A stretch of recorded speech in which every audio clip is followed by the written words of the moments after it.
So here's the scene. Meghan Markle is back. Not on a yacht in Monaco, not at a London charity gala, but in a Netflix kitchen, somewhere between a Hallmark set and a Goop fever dream. On August 26th, she'll be front and center, whisk in hand, apron uncreased, and a smile so fixed it might as well be trademarked. Welcome to the second coming, or is it the last gasp, of With Love, Meghan, a cooking show that's less about the food and more about the spectacle. But the real show? That's happening off camera. Because while Meghan stirs up lavender-infused lattes and trades giggles with a cast of characters apparently handpicked from the Craigslist looking for brunch buddies section, her once inseparable co-star is nowhere to be found. Prince Harry, the Duke himself, has been banished from the Netflix kingdom. Not with a dramatic farewell, but with a silent shove out the side door, ghosted harder than your ex after a disastrous haircut. The industry whispers aren't whispers anymore. They're shouts. Netflix is done with Harry. No documentaries. No sad prince in exile specials. No polo matches. No teary-eyed confessions in an echoey Montecito kitchen. Not even a cameo of him sweating in one of his 10 luxury saunas. The streaming behemoth, once so eager to splash $100 million at the Sussex brand, now reportedly has them on a $5 million drip feed contract, one that's thinner than gluten-free vegan gravy. That's $5 million over 3 years. In Netflix accounting, that's about as generous as tipping your barista with pocket lint. This isn't a comeback. It's a face-saving maneuver. Netflix, after betting the farm on the Sussex circus, is quietly backing away, hoping no one notices the retreat. The big tell, With Love, Meghan, has been downgraded to a Christmas special. Not a new season, not an expansion, just a one-off. It's like being told your job isn't being eliminated, it's just being phased out. One more awkward hour of Meghan smiling at hand-picked fruit and pretending to cook for friends who look like they're counting the minutes until they can leave.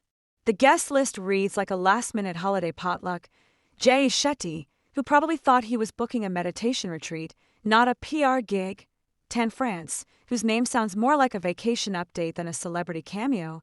And a handful of faces from season 1, because apparently everyone else's calendars were full. Even Chrissy Teigen signed on, headline baggage and all, perhaps for the free hors d'oeuvres. The A-list has left the building. What remains is a scramble of names you're asked to believe are important. That's the Markle method. If you can't dazzle with substance, stun with style and hope nobody notices. Yet, through all this, Meghan keeps smiling. It's impressive in its way. The critics roasted season 1. The audience vanished faster than the free trial.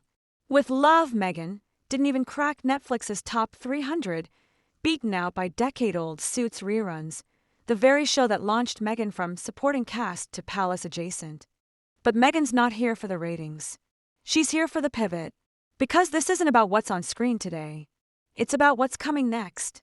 Netflix's play isn't for a Meghan Markle culinary empire.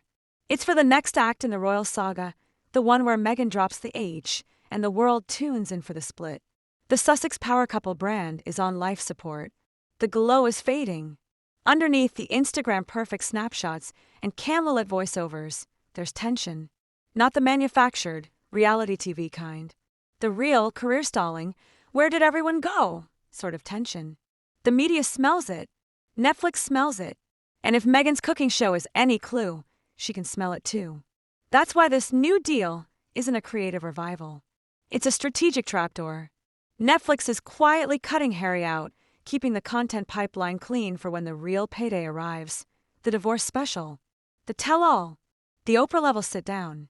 The Meghan, My Story event, complete with cinematic tears and exclusive revelations. When that day comes, Netflix doesn't want to muddy the narrative with awkward joint footage or half-hearted marital banter. They want Meghan, solo, gazing out rain-speckled windows with dramatic piano music swelling in the background. It's not just speculation. There's a media blueprint, unconfirmed but widely whispered, tucked inside a Netflix folder somewhere, titled Meghan, My Story. The moment the Sussex separation goes public, Meghan becomes a solo act again, with the narrative all to herself, the survivor, the misunderstood visionary, the woman who dared to break free. And Harry, he's already being written out. Not just as irrelevant, but as pitiable. The man who walked away from royalty and ended up wandering the California hills, smoothie in hand, no brand, no buzz. His Invictus docuseries couldn't land a follow-up. His polo idea, pitched as Drive to Survive, but with horses and hats, was laughed out of every boardroom. Even Spotify, home of endless empty noise, called him a grifter. When a podcast company thinks your ideas are embarrassing, it's time to go silent.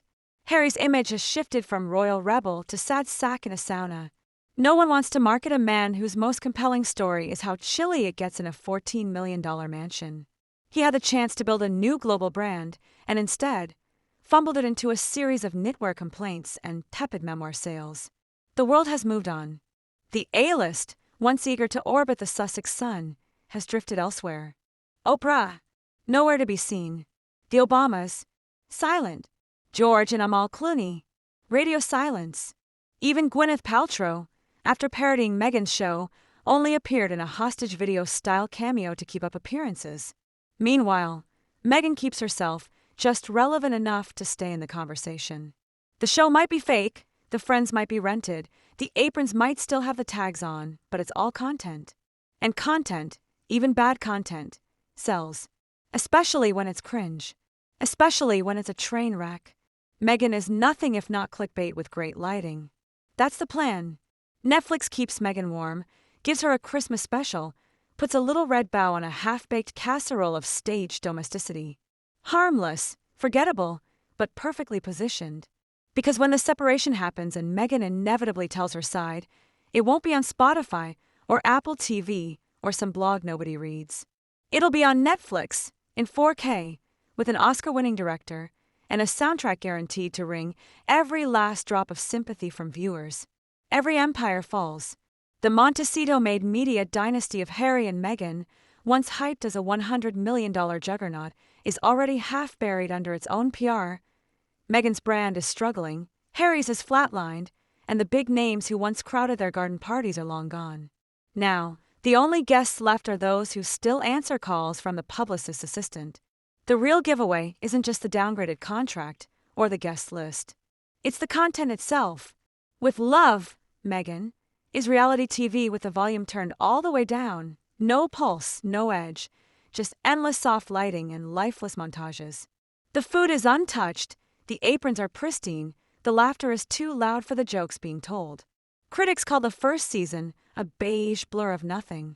The second is shaping up to be a regifted fruitcake, dry, predictable, and nobody's first choice. And yet, behind it all, Meghan smiles. The smile of someone who knows this isn't about now. It's about positioning for what's next. She doesn't need the show to succeed. She just needs it to exist. She needs it on the record when the inevitable break from Harry becomes page one news. Because when that happens, the real gold rush begins. There's a reason Netflix is sticking around, even as the numbers collapse. It's not about flower sprinkles or lavender towels. It's about exclusive rights to the most profitable celebrity meltdown since Brad and Angelina called it quits. When Meghan speaks first, she controls the frame. Harry becomes the footnote, the grumpy ex who didn't get it. HarperCollins, backed by Rupert Murdoch, will likely fight for the book rights. Netflix, already holding the keys to Meghan's confessional, will be first in line for the TV special. The moment the divorce is official, Meghan becomes the main character again. The misunderstood visionary, the survivor, the woman who tried to have it all. That story, that's ratings gold. So here's the truth. Netflix isn't backing Meghan because she's thriving. They're backing her because they know what's next. When the moment arrives, they'll already be rolling, the credits will already be written, and Meghan will have the last word. Executive producer, Karma. And as the curtain falls on the Sussex media experiment, one thing is clear. In Hollywood, there's always a sequel. The question isn't if it'll happen. It's who gets to tell it first. For Meghan, the next chapter is already written. For Harry, he'll have to watch it like the rest of us. Alone, with nothing but a smoothie and a memory of what could have been.